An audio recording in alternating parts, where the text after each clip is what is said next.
రాజమండ్రిలో పులి పర్యటన ఆందోళన రేపుతోంది. ఇది పట్టుబడకుండా స్థావరాలు మార్చుకుంటూ వెళ్తుండడంతో అటవీ శాఖ అధికార యంత్రాంగం పులిని ఎలాగైనా బోనులోకి స్వాగతించడానికి తగిన సన్నాహాలు చేశారు. పెద్ద పులి కావడంతో ఆంధ్రప్రదేశ్లో అటవీ శాఖ అధికార యంత్రాంగం అత్యంత అప్రమత్తమైంది. పూణే, విశాఖపట్నాల నుంచి కూడా భారీ ఎత్తున ఫారెస్ట్ గార్డులు, వెటర్నరీ, ట్రాంక్విలేషన్ స్క్వాడ్ బృందాలు మాటు వేశాయి. పులిని పట్టుకోవడానికి డ్రోన్లు, బోన్లతో చర్యలు చేపడుతున్నారు.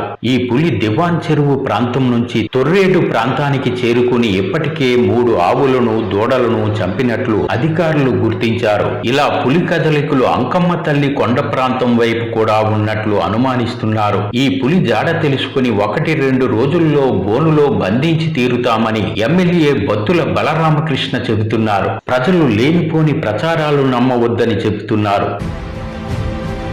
అడవుల్లో ఉండాల్సిన పులి జనారణ్యంలో సంచరించడం గుబులు రేపుతోంది. సాధారణంగా పెద్ద పులులు జంతువులను మాత్రమే ఆహారంగా తీసుకుంటాయి. పులి జంతువులని వేటాడి చంపినప్పుడు ఆహారం పూర్తయ్యే వరకు అక్కడే తిరుగుతుందని, ఇది మళ్లీ వచ్చి తింటుందని భావిస్తున్నారు. చంపిన జంతువులను ఇతర జంతువులు తినేయకుండా అక్కడి ప్రాంతాల్లోనే మాటు వేసి ఉంటుంది. కడుపు నిండా ఆహారం ఉన్నప్పుడు పులి వేటకు వెళ్లదు. అందువల్ల ఈ పులి పశువులను చంపిన ప్రదేశానికి తిరిగి రావచ్చని ఫారెస్ట్ అధికారులు అనుమానిస్తున్నారు. లేటెస్ట్ అప్డేట్స్ ఇప్పుడు కానీ మనం చూసినట్లయితే 8 గంటలకి ఈరోజు గురువారం ఇక్కడ ప్రస్తుతం అప్డేట్ కానీ చూసినట్లయితే పెద్ద పులి గురించి ఇక్కడ జీఆర్ఎం పాలెంలో 2 దూడలను చంపేయడం జరిగింది. అందులో ఒక దూడని సకానికి తినండి. ఎందుకంటే మనకి ఇదే పుణ్యక్షేత్రం, పక్కన పుణ్యక్షేత్రంలో మనం చూసినట్లయితే అక్కడ రక్తం మాత్రం తాగి చంపేసి బయటకు వచ్చేసింది. కానీ ఇక్కడికి వచ్చిన తర్వాత మొత్తం 3 ఆవులు చంపేసి ఒక దూడని సగం తినేసి మిగతా 2 చోట్ల రక్తం తాగి ఉంది.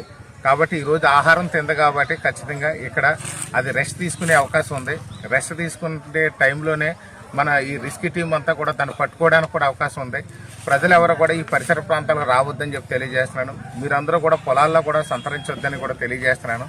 ఇప్పుడు ఈరోజు ఎట్టి పరిస్థితుల్లో దాన్ని పట్టుకునే విధంగా అధికారులందరూ కూడా ప్రయత్నాలు చేస్తున్నారు.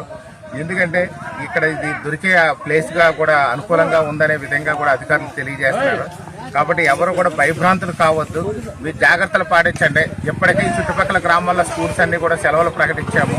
కాబట్టి ప్రజలందరూ కూడా ఇక్కడ సమన్వయం పాటించండి. ఎవరు కూడా అనవసరంగా ఇక్కడికి వద్దు. ఎందుకంటే ఇప్పుడు తింద కాబట్టి అది ఎక్కడో పొదల్లో దాక్కుని ఉంది. మళ్ళీ ఆహారం కోసం సగం తిన్న ఆవుని అది మళ్ళీ తినడానికి వస్తుందని చెప్పి అధికారులు తెలియజేస్తున్నారు. కాబట్టి ఈ పరిసర ప్రాంతాలకు దయచేసి ఎవరు రావద్దని చెప్పి తెలియజేస్తున్నారు.